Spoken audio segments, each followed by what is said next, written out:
Вот эта зверюга приползла.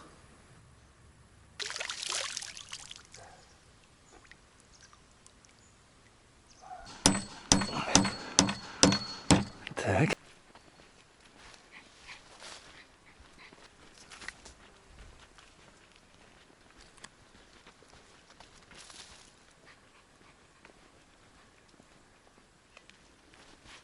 Вперед, вперед.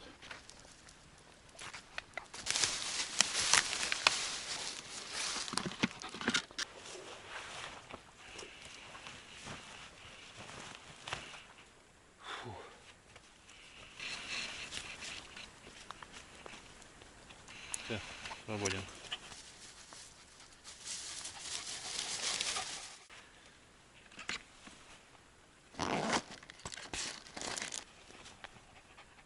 Друзья, приветствую вас на канале Календарь Рыболова. Меня зовут Алексей, это Карлос.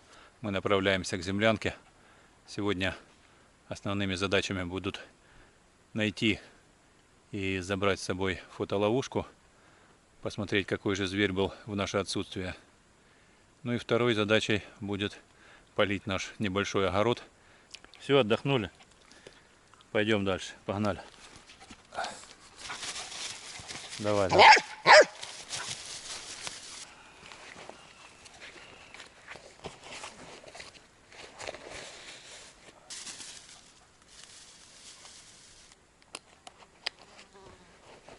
Карлос, пойдем.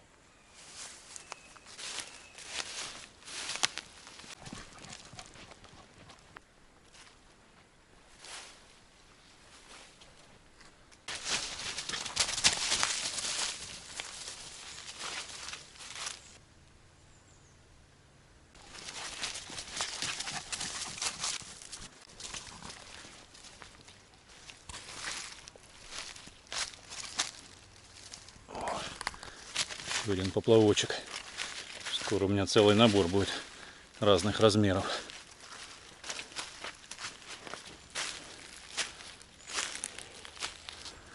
Вообще я планировал, прежде чем искать фотоловушку, сначала отнести рюкзак в землянку, и потом уже налегке пройтись.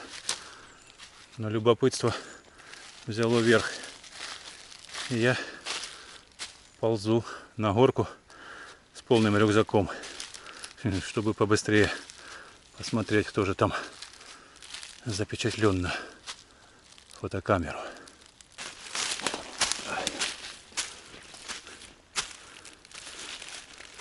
Ух ты, нора чья-то.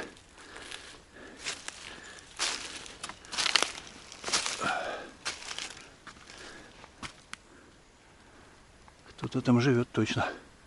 Вот здесь бы фотоловушку поставить, возле норы.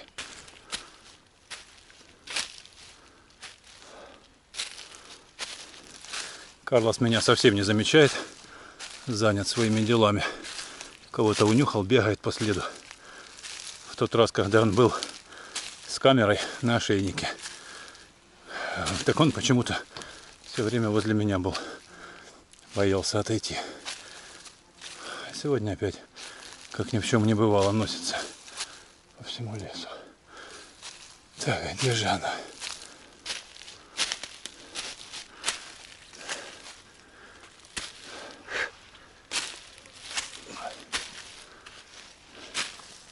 Похоже на то место, где я вешал фотоловушку. Очень похоже.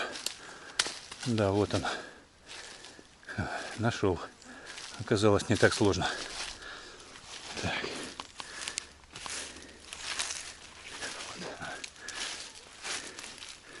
Ну-ка. Фотографируешь нас? Кто тут со следами? Следы есть, кто-то здесь был. Думаю, должны быть фотографии и видео. В общем, снимаю, дойду до землянки и там посмотрю. А может, даже здесь присяду, потому что очень не терпится посмотреть.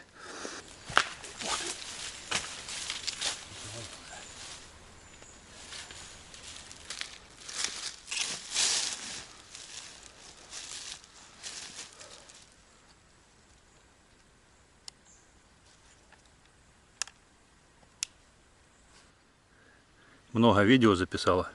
Не могу оторваться, пересматриваю. Тут, оказывается, есть камера ночного видения. То есть даже ночью все видно было. Класс, видел много всяких разных зверюшек. Ну, конечно, посмотреть на большом экране будет много интереснее. Здесь экранчик маленький, мало что разберешь.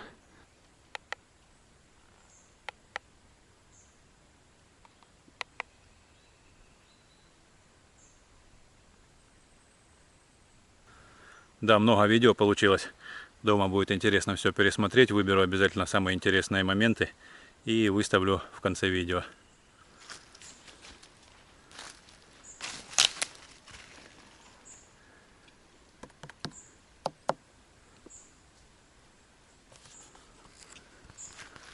Встретил по дороге вот такой вот гриб-трутовик и вспомнил, в прошлый раз я спасался от комаров, хотя в принципе их здесь достаточно мало, но иногда бывают такие деньки, когда они немножко зверствуют и донимают. Так вот, я, особенно в землянке, они там прячутся от жары, находят какие-то щели. И так вроде бы днем их и нету, а ночью, когда ложишься спать, они вылазят из всех щелей, из-под кровати, там откуда угодно. И всю ночь жужжат и кусаются. Вот. И я решил их выкурить оттуда. Вот это вот специально есть от комаров спиралька такая, вонючка.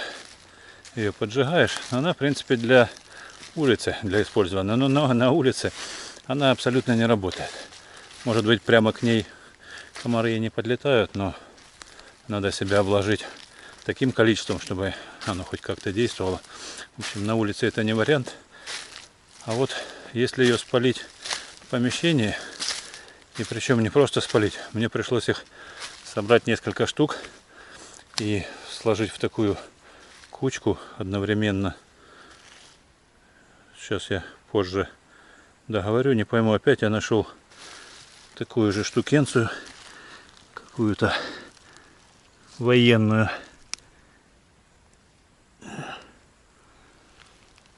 как и в прошлый раз.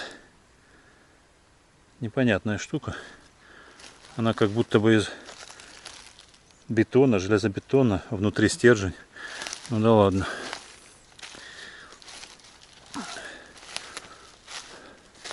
В общем, пришлось мне сложить в кастрюльку несколько штук сразу этих спиралек от комаров.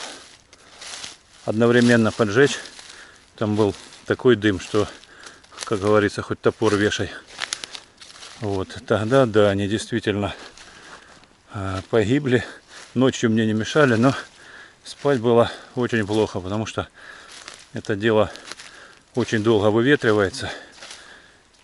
Я даже думаю, что сейчас приду и до сих пор будет стоять этот запах. Конечно же, имеет право на существование такой метод от комаров. Но не совсем он по мне. С другой стороны, конечно, если комары нападут прямо так, что не отбиться, можно и потерпеть, но так голова кружилась от этой ерунды, от этой химии. Хотелось бы найти что-то более естественное, природное. Так вот, мне написали в комментариях несколько способов борьбы с комарами. И в том числе вот этот вот сухой гриб-трутовик, который нужно поджечь. Он точно так же будет дымить. Но я так понимаю, что там химии уже не будет. Не знаю, какой у него запах. И будет ли он так тлеть, как эта спиралька. В общем, хочу найти, пока не вижу сухого. И проверить, что все-таки лучше. Еще как вариант, у меня есть полотенечко небольшое. Его можно намочить, положить на муравейник. Муравьи оставят муравьиную кислоту на нем. Потом им нужно будет натереть открытые места части тела. И по идее комары не должны садиться. Вот, кстати, муравейник по дороге попался. Это небольшой. Там рядом с землянкой есть побольше. Вот грибочки. И вон еще. И вон там в глубине прямо. Да, огород сегодня можно и не поливать, потому что вчера прошел конкретный такой дождик. Очень мощный. Так что завтра, может быть, и грибы повылазят. Здесь кто-то живет. Интересно, кто это? Раз батарейка в фотоловушке еще не разрядилась, почему бы не повесить ее возле норы и посмотреть, кто там живет. Вот. Оказалось, что это не нора, а какой-то зверь унюхал что-то вкусное и вырыл такую ямку. Вот, в общем, с комарами буду сегодня проводить эксперимент всеми доступными для меня способами. Буду от них избавляться. А вы напишите, если знаете еще какие-то действенные способы. Обязательно их проверю. Вот в комментариях спрашивали, в прошлом видео у меня было, где же скелет возле землянки. Вот его останки уже остались. Вот от челюсти. Вот косточки, какие-то ребра. Вот он. Был череп, кто-то его уже утащил. Звери разобрали. Вот я и у землянки. А Карлос где-то отстал. Последний раз я его видел возле фотоловушки. Елочка. Не очень хорошо себя чувствует, конечно.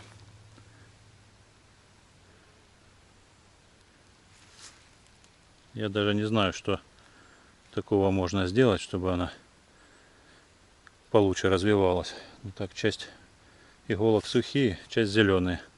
Может быть, какое-то удобрение нужно. О, жучара какой.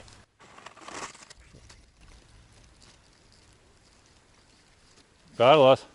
Карлос, Карлос!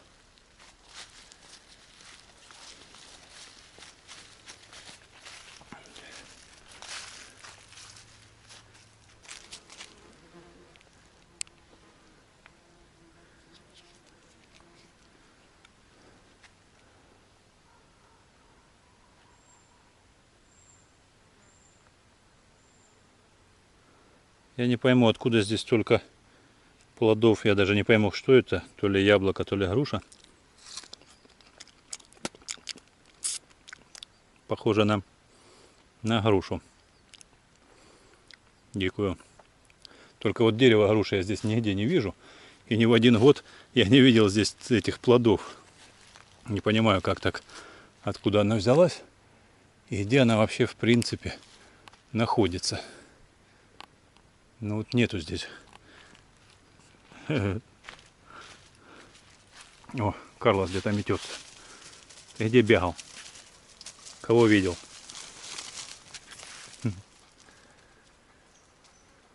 Побежал. Вот в упор я не вижу здесь ни единой груши. Непонятно, груша есть, а дерева нет. Фух. Дубовая веточка будет на дровишке зимой. Увидел перышко и понял, что забыл там возле фотоловушки свое новое перышко. Вот сколько рыбки гуляет. Это я удачно взял в этот раз снасти. Карлос, уйди от огорода. Уйди оттуда. Тихай. Взял я в этот раз необычную снасть. Как видите, я без удочек, без спиннингов, без дальних забросов. Но снасть я все-таки взял, потому что, Карлос, отойди. Котам рыбки нужно наловить. Я не люблю такие браконьерские снасти. Но ради котов готов немного поступиться. Я нашел у себя в гараже такие вентерек, или как он называется, ловушки такие для рыбы. Вентерь, ятерь, как он еще, морда называется. По-разному везде называют. Причем целых 3 вида у меня разных. Я их поставлю здесь возле камыша в траве и посмотрим, что попадется.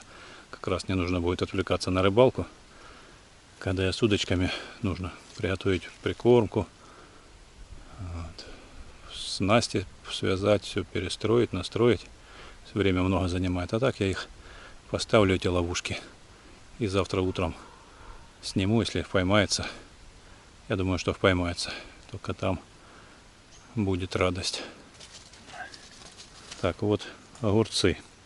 Я надеялся, что они, конечно, вырастут немного больше, потому что с такими темпами, ой, к Новому году должны быть первые огурчики.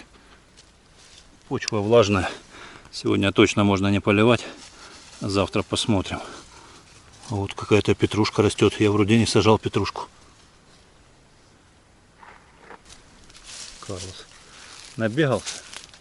Поспать решил. Так, не дай мне хоть рюкзак снять.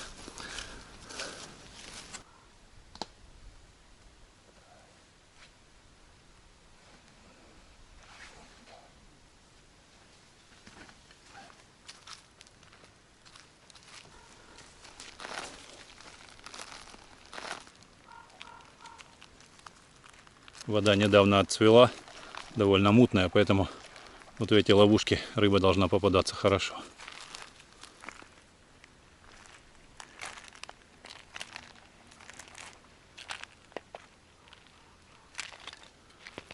Ух ты, тут лебеди плавают прямо возле землянки. Здоровенные такие. Сейчас Карлос их испугает. О, утки полетели. Рядом сидели и утки, а там внутри лебедь.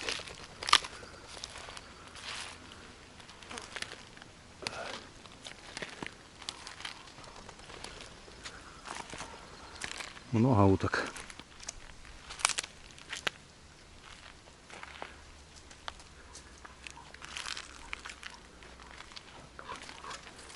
А как же лебедь?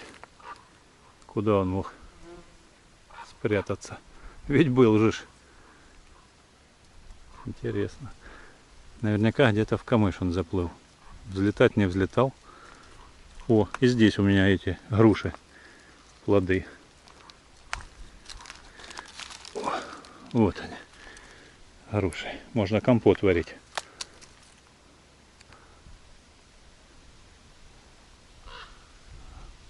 Вот это груша, что ли, получается? Ну да, ствол похож.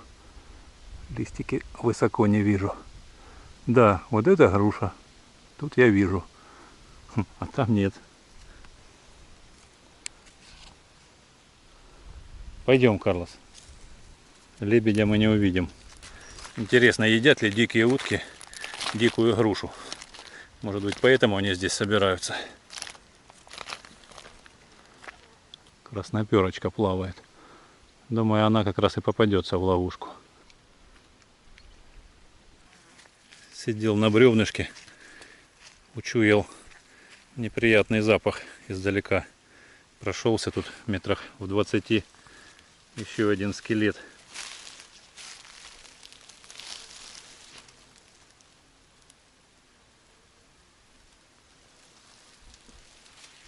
Я не охотник, поэтому вообще не в курсе, с чем связана гибель этих животных.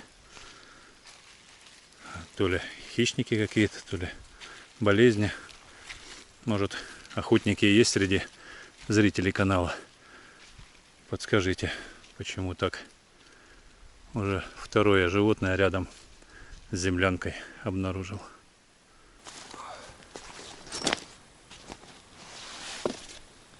Сегодня взял топор, так что смогу доделать лестницу для помоста для рыбалки.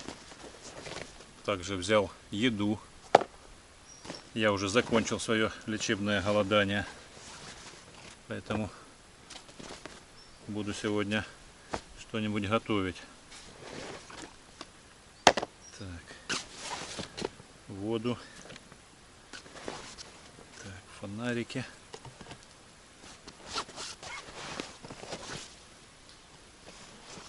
Снова фонарики. Спальник. И вот мои ловушки. Это ловушка зонтик. Вот эта длинная такая, все китайская. Вот. Но я их проверял в пруду, в принципе работает. Мне нужно было проверить, насколько развиваются мальки, которые отнерестились. Нужно было понимать, кто отнерестился. Карпы, караси. Вот. Так, и еще что-то есть. Так. Это садок. Немного побольше. Тоже нашел в гараже. Старенький. Пригодится здесь как дежурный. Главное хорошенько его прятать от мышей. И вот это верша, морда, как их там только не называют. Вот такая вот штукенция.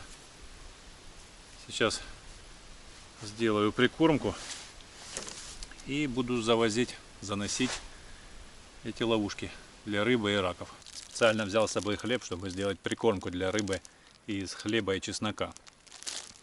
Но в землянке нашел немного прикормки, в которой уже есть чеснок, пахнет хорошо чесноком. Поэтому добавлю туда только пару кусочков хлеба для объема. И сделаю прикормку, замешаю. И помещу ее в кусочек марли, заверну, чтобы она так быстро не расплывалась, рыба ее не растягала. Завяжу в марлю, положу в кормушки. Ловушки все разные. Начну вот с этой. Я так полагаю, что желательно ее в воде установить вот именно так, потому что вход в нее расположен вот вертикально. А если поставить ее вот так, то рыба имеет вот такую же форму, плоскую, и она плавником может зацепиться, вот сюда зацепится, упрется и развернется и уйдет. А так ей намного проще пройти. Это так, у меня такие мысли. Так, следующее это зонтик, наверное, все видели. Сейчас быстро разложу. Он легко раскладывается и быстро. Опа, готово. И вот такие вот входы. Очень много. И для раков годится, и для рыбы. Тоже буду пробовать. Ну и третья вот такая вот гармошка. Вот взял с собой моток марли, сейчас отрежу кусок. Остальное может пригодиться для вяления рыбы, чтобы муха не села. Замешал с водой, прикормка получилась замечательная.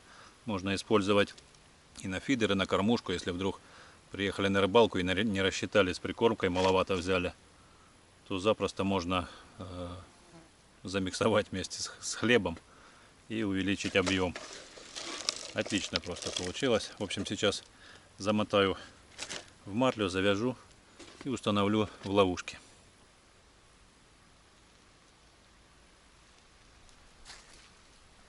Одна будет плавающая, на нее закрепил 2 пенопластовых буйка. Она будет плавать на поверхности, и, возможно, красноперка будет лучше туда попадаться. А 2 донные будут лежать на дне. Там есть шанс, что попадется рак, если они здесь есть. Раньше раков здесь было очень мало. На той стороне там в те года было сильно заросшая, камыша много, и там в основном ловили рака. А сейчас и здесь появилось много травы и камыш. Возможно, рак и сюда будет потихонечку мигрировать. Так что есть шанс.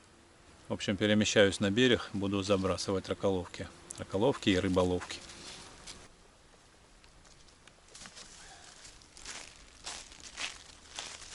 Все ловушки поставлю рядом возле камыша. Так прикормка будет в одном месте. Я надеюсь, что шансы на поимку рыбы вырастут. Вот снова вижу лебедя. Сейчас вы подумаете, что это у меня не лебедь, а белка. Попытаюсь тихо подойти на этот раз. Сейчас разверну камеру. Он вдалеке, метрах в 30-40.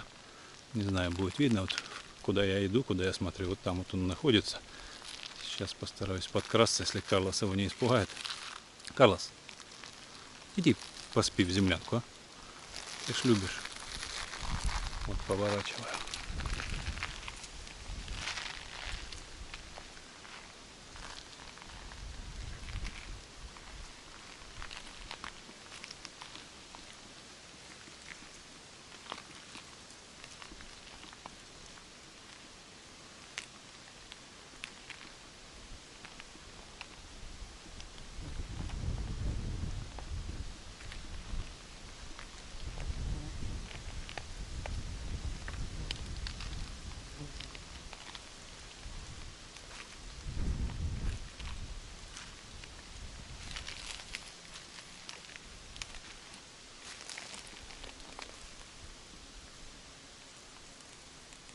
Заметил меня издалека и поплыл в свою нычку. Где-то у него там в камышах есть местечко, где он прячется.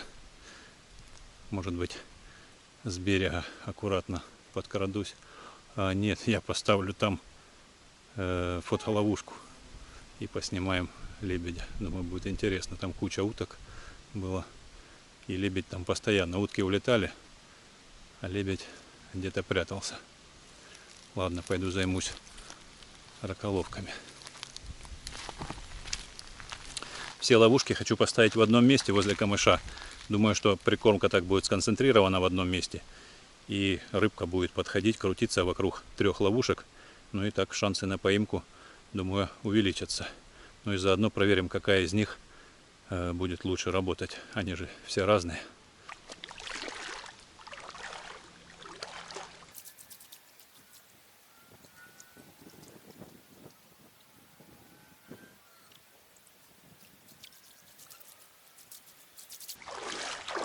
Изначально хотел поставить немного в другом месте, но чуть-чуть в стороне заметил, что камыши прямо так ходором ходят. Рыба там, видимо, лазит между ними. Поэтому поставил там. Там, я думаю, будет получше.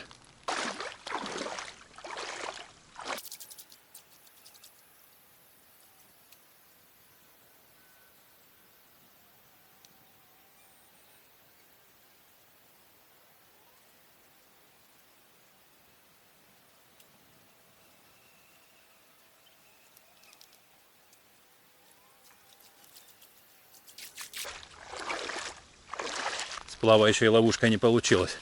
Грузоподъемности пенопласта не хватило, и она утонула, как и все. Я еще высыпал прямо в центр между всеми ловушками остатки прикормки. Ну, думаю, результат должен быть.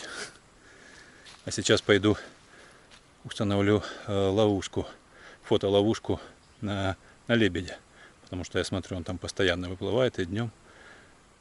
Пока он сейчас там в камышах прячется, быстренько пойду и закреплю ее где-то недалеко.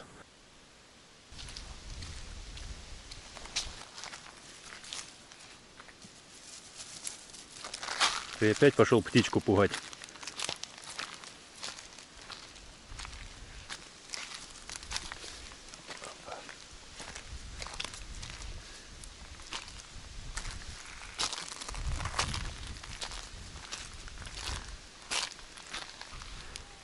Здесь можно не только лебедя увидеть. Вот копыта. Не знаю, чье, кабана или косули, оленя.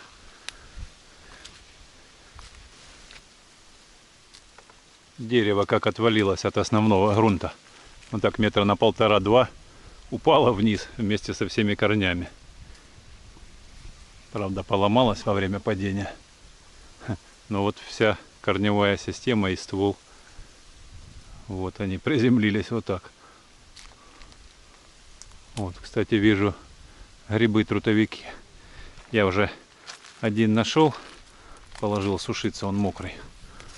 А здесь прямо их целая. В общем, много будет, чем комаров погонять.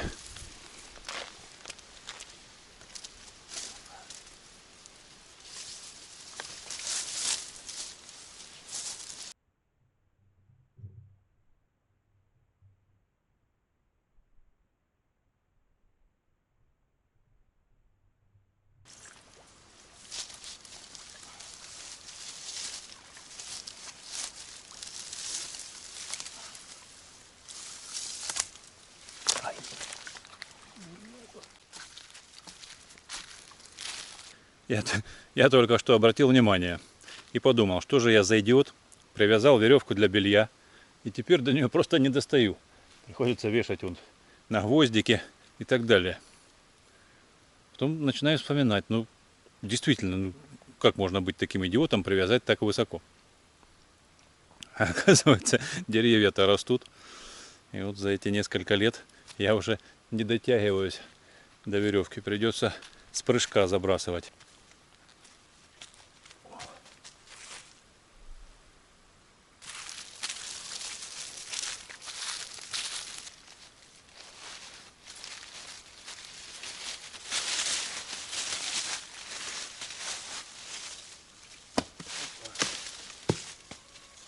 Довольно легко отвалился. Я думал, будет сложнее. Этот намного послуше, чем первый, который я нашел. Сейчас попробую отрезать от него небольшой кусочек, поджечь и посмотрим, будет ли он тлеть, как мне писали в комментариях. Ага, твердый.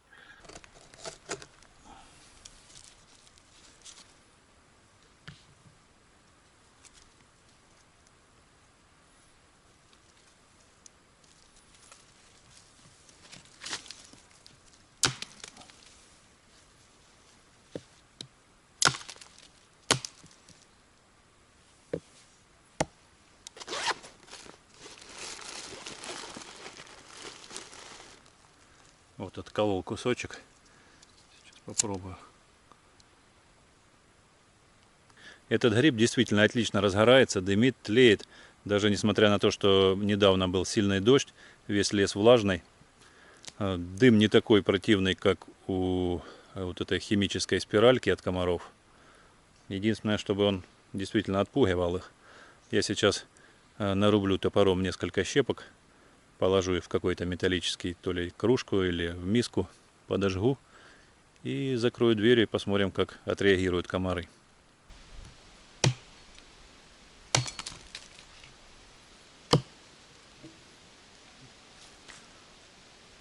Вот какая структура.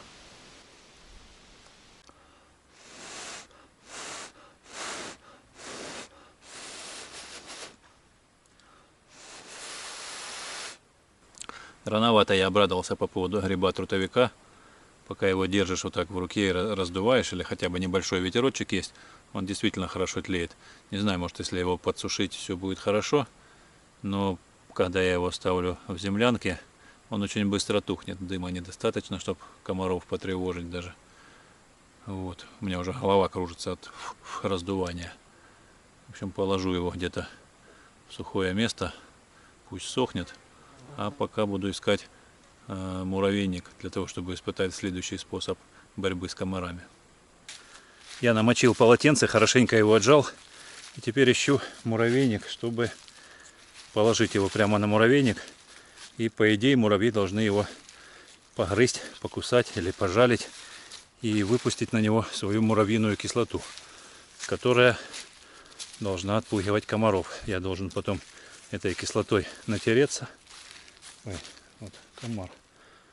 Нашел небольшой муравейничек совсем рядом. Ой, их тут даже два, но они маленькие.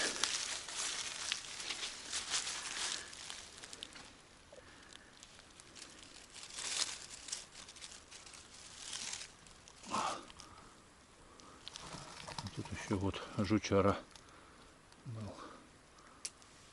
Пойду пройдусь дальше, может быть, будет побольше, чтобы уже эксперимент был 100% правильно исполнен. Оставлю там полотенце, не знаю, насколько положено. Я слышал и 15 минут, и на час. Оставлю часа на полтора. Вот замечательный муравейничек. Здоровенный такой. Ну что, ребятки, грызите. Опа.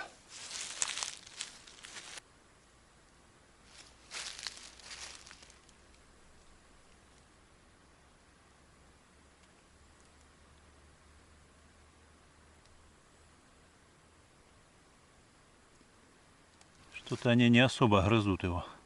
Может, чуть-чуть пошевелить.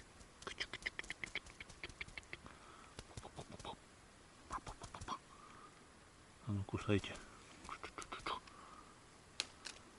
Все, оставляю муравьев часа на полтора.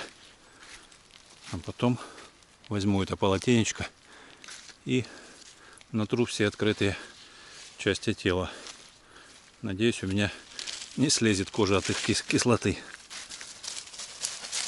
Карлос нашел вот такой грибулик. Здоровенный. Кто-то его чуть-чуть погрыз, мышки, наверное. Это единственный гриб, который попался мне на всем пути до землянки. Странно, обычно по дороге очень много и сыроежек, и мухоморов, и всяких разных.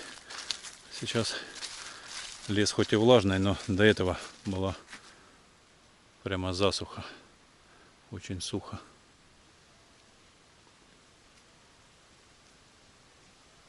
Пока муравьи грызут полотенце, я заготовлю дровишек для костра, чтобы приготовить поесть. Потому что Карлос там похрапывает, но все-таки говорит, что желает трапезничать.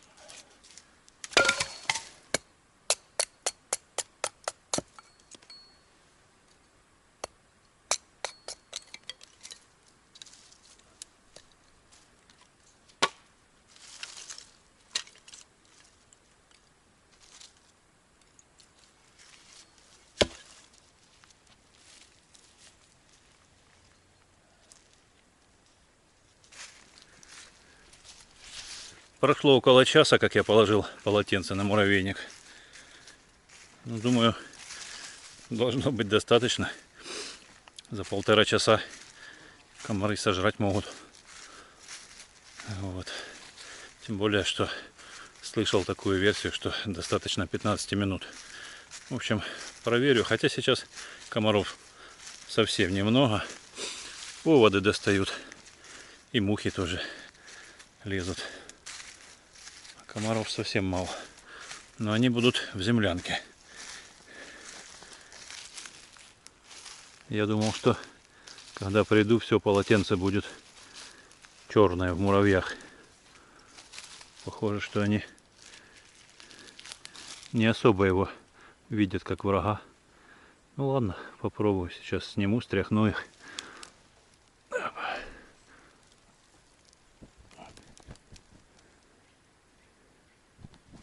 Так, давайте, слазьте. Домой вам. Вам домой. Так. О, Карлос, ты меня потерял?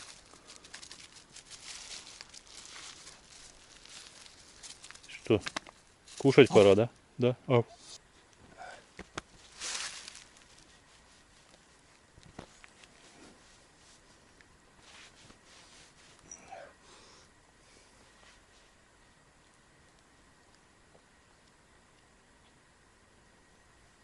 Ну что, я натерся полотенечком. Действительно пахнет какой-то запах кислоты. Ну, когда натирался, откуда ни возьмись, взялся комар. До этого их не было, а тут начал в ухо лететь. Вот. Но потом сбежал таки. Сбежал. Ну, сейчас ни оводы, ни мухи вроде бы не подлетают. Надеюсь, что это рабочая схема от комаров. По поводу способов борьбы с комарами, мне понравились все способы. Я думаю, что вот этот древесный гриб, если бы не был сильный дождь и весь лес не был влажным, то он бы отлично дымил бы, тлел и не затухал. А с муравьями тоже вот это полотенце прямо пахло кислотой, даже где-то у меня была царапина, и помазал, так аж защипало, может мне показалось, но под мнением, но в любом случае комары не налетали, но их было не очень много. Еще один способ я могу добавить от себя. Делается элементарно. Нужен ванилин. Мы разбавляли просто с водой, чтобы размешали и все, растворили. И вот этим вот натираешься концентратом. Во-первых, запах не противный, как правило, от любой химии, там, которые вот эти вот пшикалки и так далее. Вот. Но он как бы немного кожу сушит, но комары и мошка однозначно не нападают. Ну, не помню уже, сколько он по времени работал. Я был просто в тех местах, где комаров просто тьма тьмущая, огромное количество. И там без этих средств ну никак. У всех были вот эти вот шапки с сеткой, и огромное количество этих дезодорантов от комаров, и мази, и чего только не было. И вот это вот все абсолютно не котируется по сравнению с тем, как работает ванилин. Вот и первые комарики появились. Все эти способы отлично подойдут на свежем воздухе. Но у меня есть с собой проверенный вариант, который выручит именно в помещении. Вот такие фонари от компании Killnex, они имеют электрическую решетку, которая в паре с ультрафиолетовой подсветкой, они нещадно истребляют комаров, мошек и других вредных насекомых. Кроме того, у них множество режимов горения, и на минимальных они могут работать очень долгое время. Также есть и красный свет, который не отпугивает рыбу, не привлекает комаров, и от него не устают глаза. Ну и, конечно, дома во время отключения электричества такой фонарь очень выручает. Кого заинтересовали такие фонари, ссылку оставлю под видео. Еще раз напомню, компания Killnex.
Ну что, как делить будем? По-честному или по справедливости? Ты весишь килограмм 5. Я вешу килограмм 80. 16 раз больше. Значит, мне в 16 раз больше, тебе в 16 раз меньше. Вот так это в 2 раза больше. Вот так 4, так 8, так 16. Примерно 2 ложечки твоих. Честно или нет? Карлос не выдержит такой экзекуции, придется открыть ему консерву, пока основное блюдо остынет.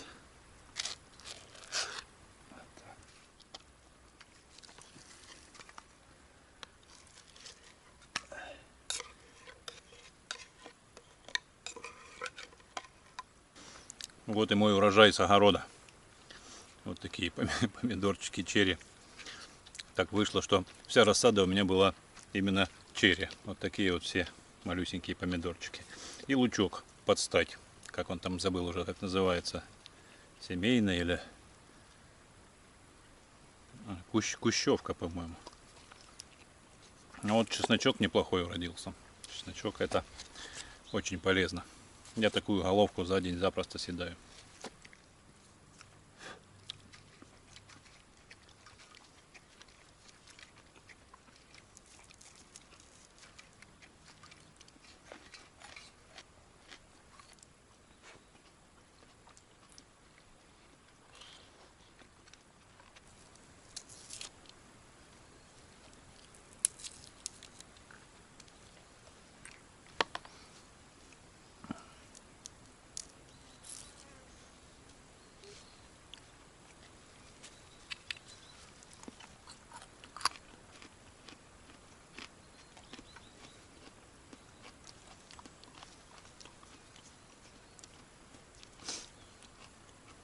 Карлос, иди гуляй.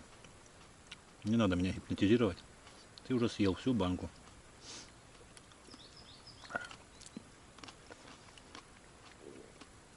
Давай, давай.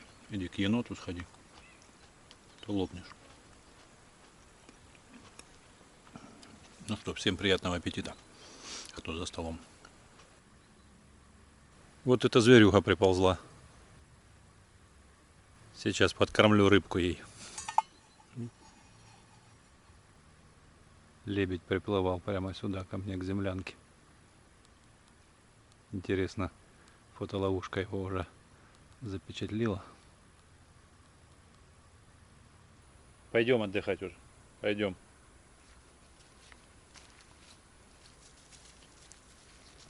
Пошли. Отдыхать он завсегда. Пойдем, уже поели, все. Теперь отдыхать. Давай, давай, давай.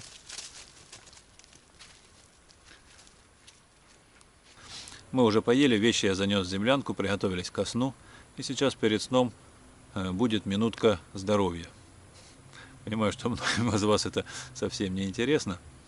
Но для некоторых зрителей, которые попросили меня в комментариях немного рассказать о своем голодании, я коротко, в 2 словах буквально, не займу много вашего времени. Для чего я это делаю? Во-первых, лично у меня на 2-3 день голодания проходят все воспаления и боли в суставах, в том числе и в пояснице. До этого я 2 недели просто сильно мучился болями в пояснице, прихватило меня. Я ходил к врачу, мне прописали уколы, причем двойную дозу. Обычно колол я по 1 уколу в день, а теперь неделю по 2. И все равно это мне не помогло. Так, может быть, основное воспаление сняло, но все равно болело, не проходило. Я решил попробовать поголодать 7 деньков. И кроме того, мне это помогает и с желудком. Может быть, там нормализуется флора, там, в общем, я не буду сильно умничать, я не так это все подробно изучил, но мне это помогает. И сразу уже скажу, что это ни в коем случае не призыв к действию. Чтобы голодать, нужно проконсультироваться с врачом или там обязательно под присмотром каких-то близких, родных, не в одиночестве. В общем, у меня голодание проходит примерно так. Первые 2 дня самые сложные. Очень тяжело удержаться так, чтобы не сорваться и что-нибудь не поесть. Собственно, так и произошло. На 2-й день, когда я вернулся из похода, я для чего пошел в поход специально в первые дни голодания? Для того, чтобы у меня не было соблазнов никаких в виде дверцы холодильника или магазинов с какими-нибудь плюшками, булочками, ну и так далее. Все здесь прошло замечательно. Воду я пью сколько мне хочется. Еды здесь, ну как, можно было найти какую-то еду, ту же рыбу или там в заначке какие-то крупы там можно было сварить. В общем, можно было придумать, что перекусить. Вот. Но здесь я сдержался, но пришел домой. Холодильник старался не открывать, но вышел в огород, а там созрели уже эти помидорчики. До этого я собрал чеснок. Да, и началось все с чеснока.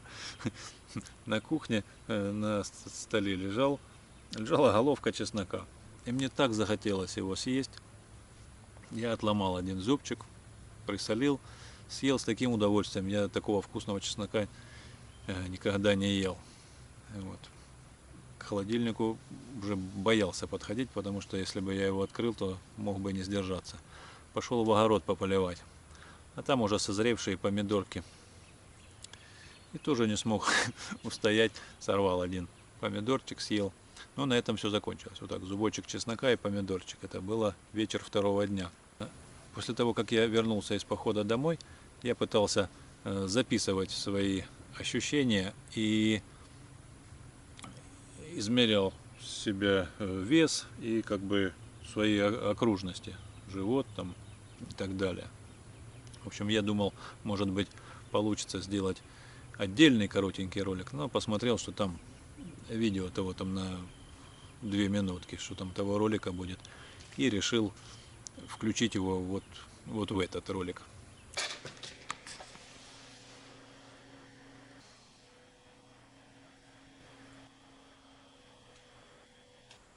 Вечер второго дня голодания.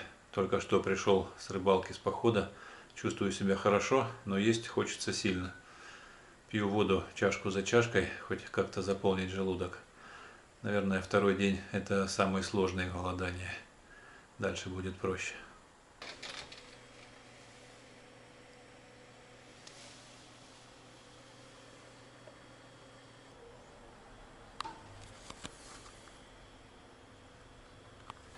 Утро третьего дня. Чувствую себя хорошо, есть не хочется. Немного болят мышцы, наверное, после похода. Вчера вечером хотелось ужасно есть. И я сорвался все-таки. Старался обходить холодильник. Но на кухне нашел несколько зубчиков чеснока. Мне так захотелось съесть зубчик чеснока. Немного не удержался. Я думаю, это не страшно. Совсем чуть-чуть. Зубчик чеснока и один помидорчик небольшой. Но имейте в виду, что я такой же, как все. Силы воли у меня нет. И поэтому и вы сможете.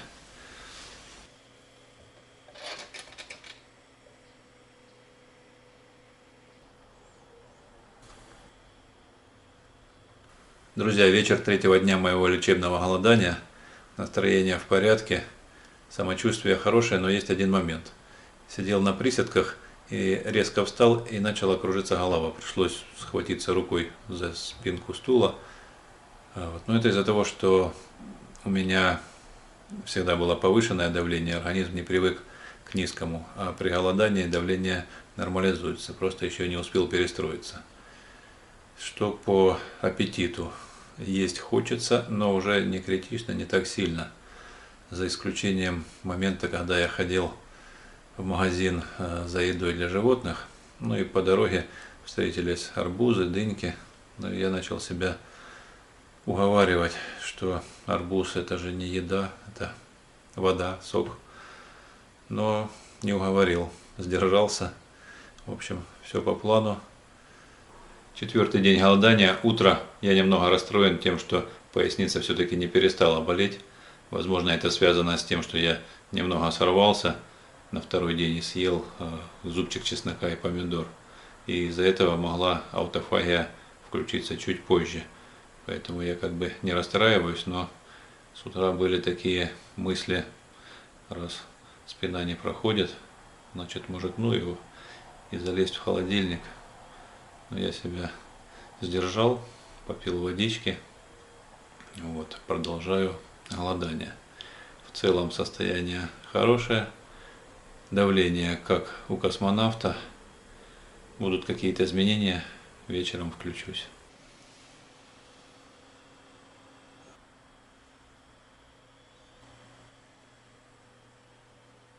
День четвертый, вечер. Самочувствие хорошее, давление в норме, аппетит практически полностью пропал и появляется лишь когда вижу еду на картинках или в телевизоре. Но держаться уже намного легче. Вес практически остановился. За первые 2 дня ушел на 4-4,5 килограмма, а третий-четвертый день около килограмма.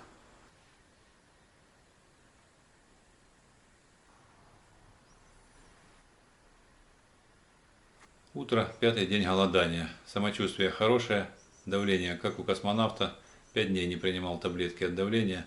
И будь я в обычном режиме питания, то давление у меня было бы за 200. Спина продолжает болеть, поэтому сегодня направляюсь к врачу. Пятый день голодания, 2 часа дня. Недавно вернулся от мануального терапевта. Он начал вправлять мне спину, но впереди еще не один сеанс. Он сказал, что голодание нужно прекращать. Голодать будешь, когда вылечишь спину. Так что вот так пошло все немного не по плану. Но я все равно доволен. Давление на какое-то время нормализовалось. А возможно, после восстановления позвоночника давление тоже может улучшиться. Потому что часто бывают зажимы в шее, артерии, плохо кровь проходит к голове, поэтому организм поднимает давление. Ну, дай бог, чтобы что-то получилось. В общем, сегодня понемногу буду выходить из голодовки, из голодания точнее. Вот мой обед и ужин. Тыквенно-яблочный сок и томатный. Вот. Ну а завтра потихоньку салатики. Ну так можно сказать, что я эти же 7 дней и проголодаю, но только последние 2 дня на соках. В общем, всем желаю здоровья. Надеюсь, мой опыт чем-то вам поможет. Прежде чем начинать голодание, конечно же, проконсультируйтесь у врача. В общем, как вы поняли, на этот раз голодание совсем не помогло мне с поясницей, потому что, видимо, уже было совсем запущено, сильное смещение. А начал помогать мне мануальный терапевт. И вот теперь я хожу на массажи, на вправление. И, кроме того, мне порекомендовал он делать гимнастику, специальные упражнения для укрепления мышц спины. И они действительно помогают буквально там на второй-третий раз вот этой зарядки, гимнастики ощущается серьезное улучшение. Солнце уже садится, скоро потемнеет. Можно идти в землянку отдыхать. Лампочки комаров должны лупить. Сейчас посмотрю. Ну, пока немного, вон только одна мошка.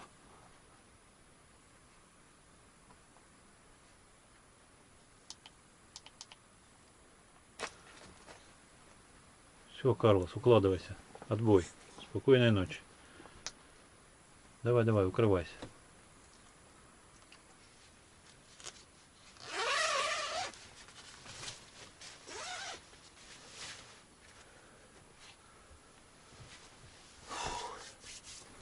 Ты чё подскочил? Давай ложись, я тоже спать уже. Все, всем спокойной ночи. До утра. Встретимся утром. Отстань, Карлос. Дай поспать. А? Сколько можно?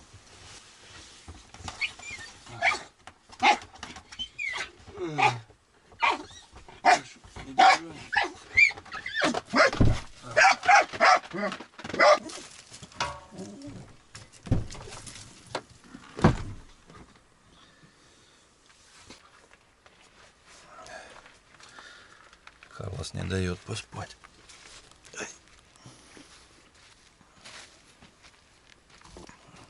Не знаю, сколько времени сейчас. Карлос сегодня раза 3-4, наверное, будил меня, чтобы я его выпустил погулять. Недержание у него, что ли. И воды напился, наверное. Вставал. И уже начало сереть. Уже вот-вот был бы рассвет. Ну так спать хотелось, что я опять улегся и заснул. И вот сейчас уже солнце встало. Облачно. Даже не пойму, где оно. Оно уже высоко. Даже страшно подумать, сколько сейчас время.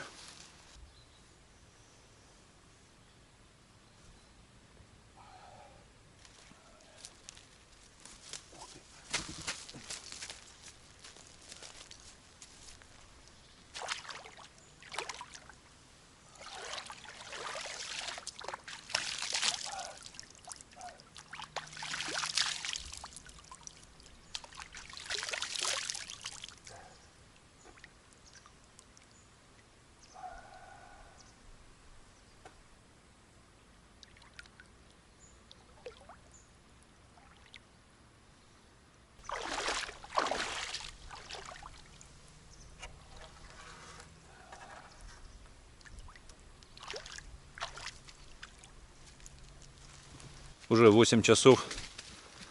Сейчас, наверное, сделаю лестницу для сижа. Поставлю ее, закреплю. Топор есть чем забить, гвозди. Вот. Проверю потом ловушки рыболовные и раколовки, что там попалось или не попалось. В общем, мы особо долго засиживаться не будем. Карлос вчера доел свою консерву полностью. Да еще и у меня попрошайничал гречку. И чтобы Карлос не голодал, Сегодня пойдем домой, наверное, пораньше.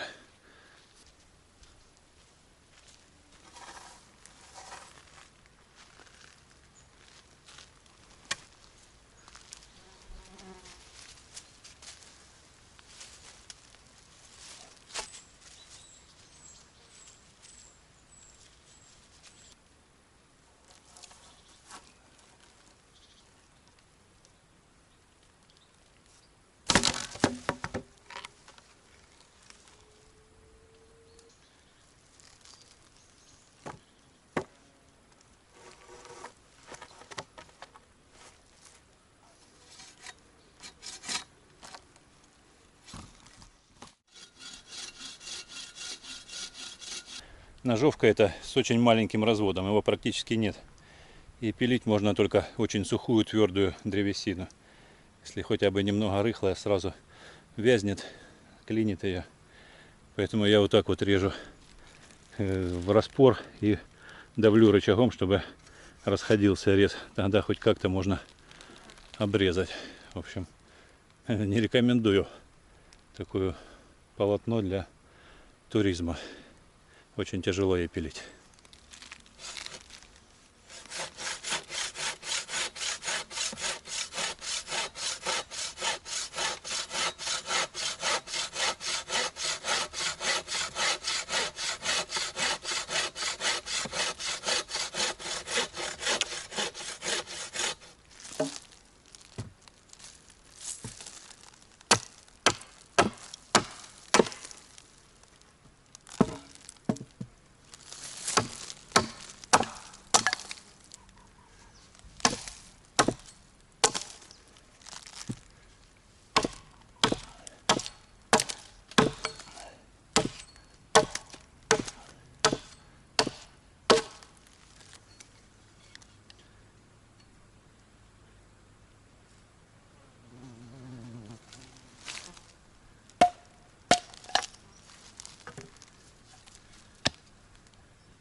Вот лесенка готова, осталось доставить ее к сиже, опустить на дно, немного забить и прибить к каркасу сижи.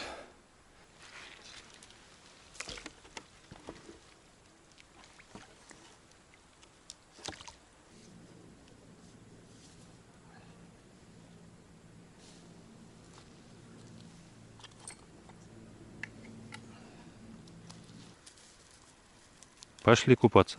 Пошли. Идем. Идем, теплая водичка. Пойдем, говорю.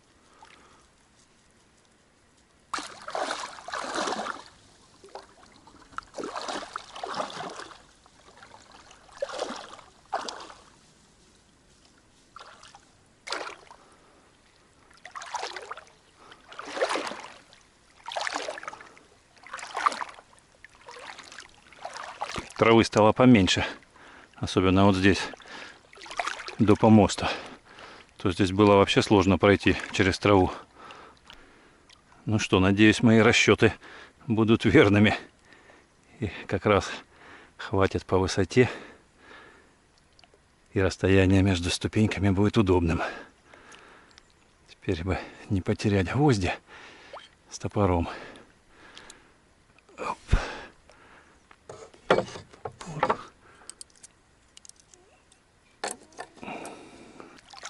Опа.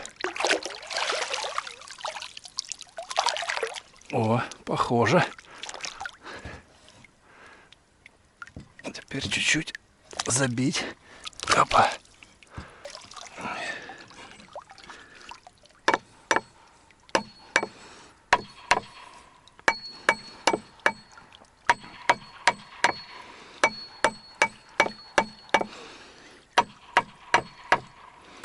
Сейчас приколочу их сюда к сиже. Оп.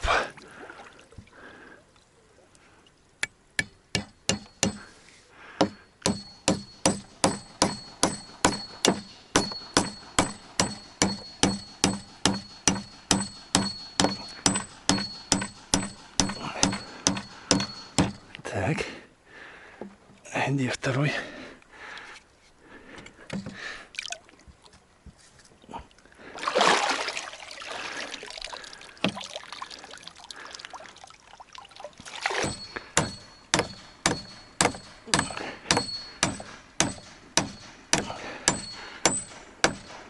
О, готово. Фух. Вот. Другое ж дело. И с лодки будет удобней залазить. И с воды. Так. Да, здесь травы, конечно. Ну что, в следующий раз приду с удочками. А в этот раз посмотрим, что нам принесут раколовки и рыболовки. Опа.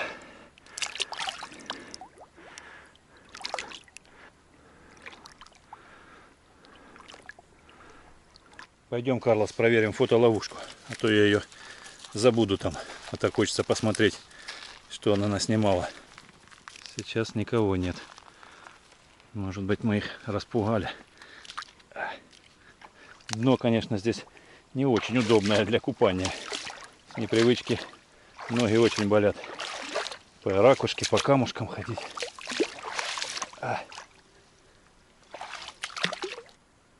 Здесь не видно поблизости.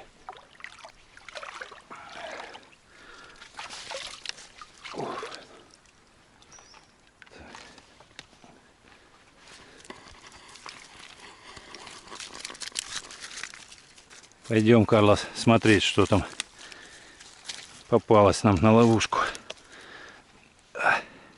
Пойдем, пойдем. Пошли. Давай, давай, искупайся хоть чуть-чуть. Тебе помочь, Карлос?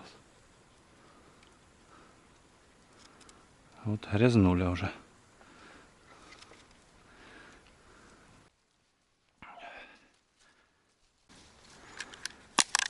Так.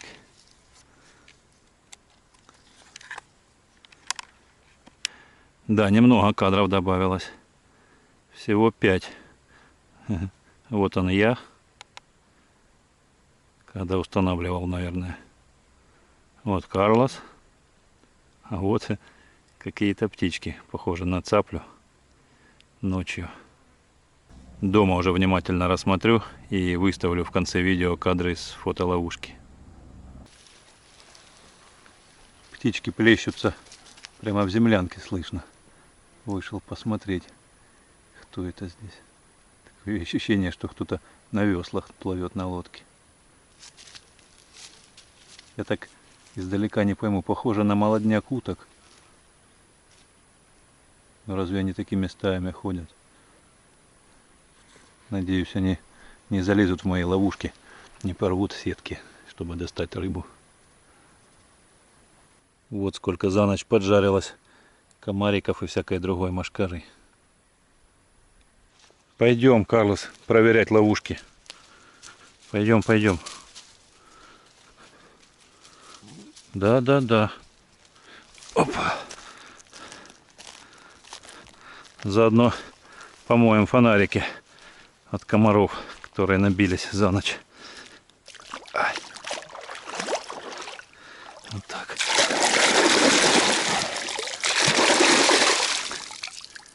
Вот, порядок.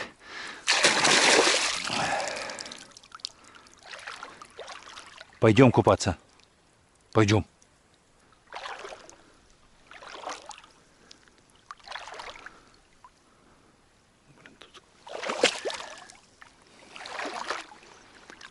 Так. Сейчас проверим. Вот самая дальняя. Та, что должна быть плавающей. Пустая вообще. Но такой результат я не ожидал, конечно.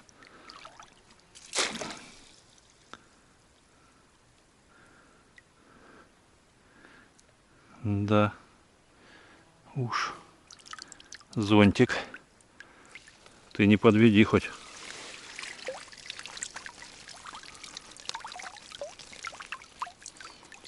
В зонтике какие-то маленькие-маленькие рыбешки.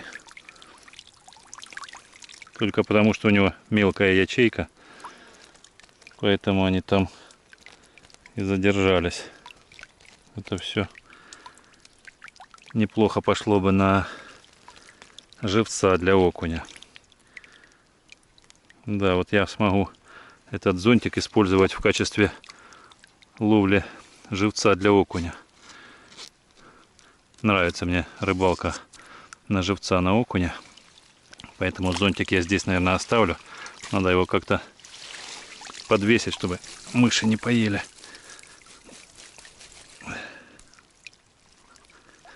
Так, давайте отсюда все. Ну и третья ловушка. Хотя у меня уже надежды нет.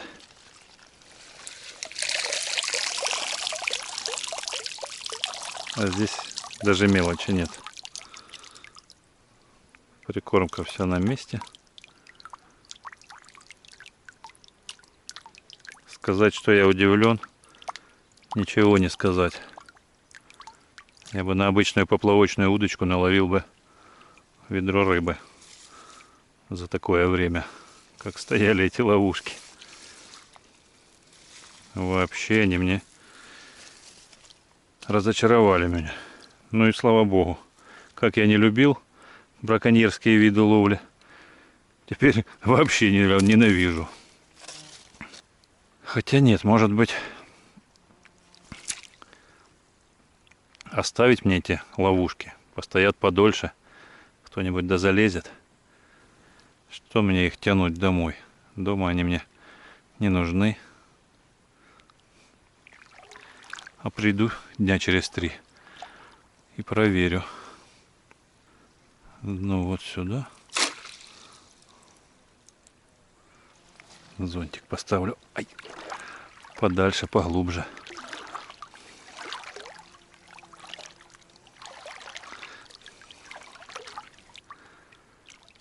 Вот сюда.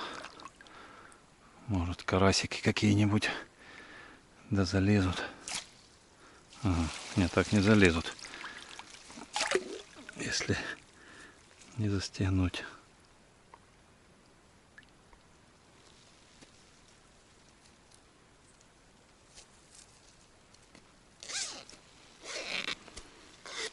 Вот.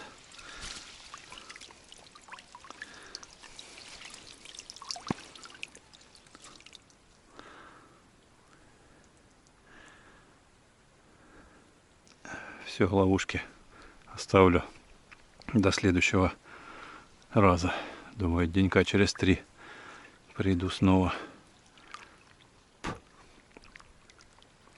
Ну что, ловушками я полностью разочарован.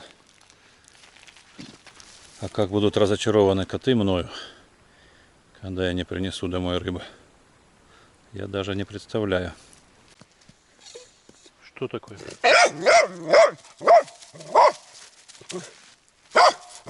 Ты домой хочешь? Гулять? Сейчас пойдем. Сейчас пойдем. Все, успокойся.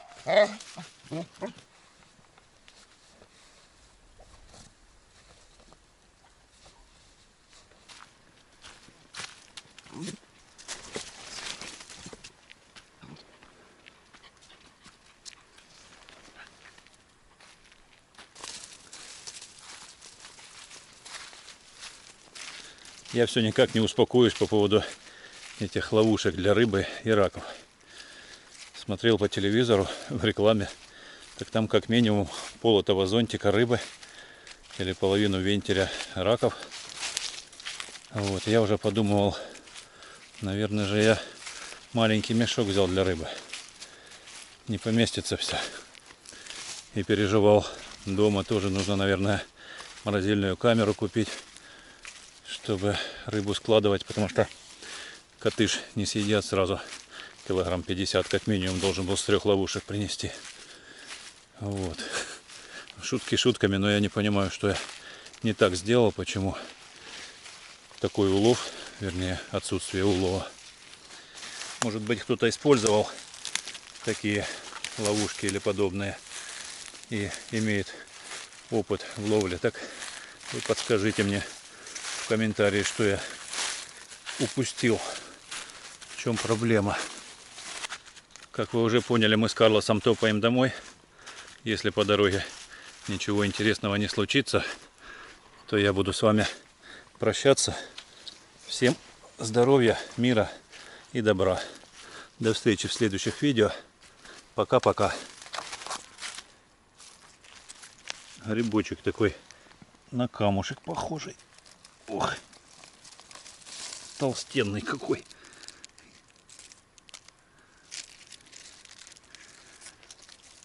Кто знает, кто это. Вот такой вот он, бежевая шляпка, синеющий при касании. Я уже запутался, их столько разновидностей, столько оттенков. Ладно. Такой брать не буду.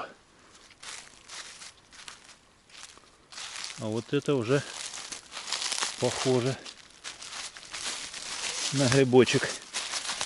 Такой я, наверное, возьму. О, красавчик. Шляпка уже совсем другого цвета. Вообще форма у него другая. И он не синеет. Не синеет. Пахнет хорошо. Если таких с десяточек насобирать, можно будет и пожарить. Пойдем, Карлос, на, нюхай, ищи. Ищи, пошли. О, ты пока найдешь, я сам найду. И все вот на склоне. О, вот такой. А этот, ну, вроде похож. Ножка у него, правда, такая более мощная. Но синяк, синеет. Вот такой вот красавец. Вот таких, которые синеют, их прямо много. Они такие мощные, ножка у них здоровенная. Я не пойму, говорят, что это нормальный гриб, то ли поддубник, то ли как-то еще там его называют. Синяк, еще по-другому. Но они все так отличаются. И цветом, ну цветом в основном, конечно. О, еще одно перышко в коллекцию поплавков на леща.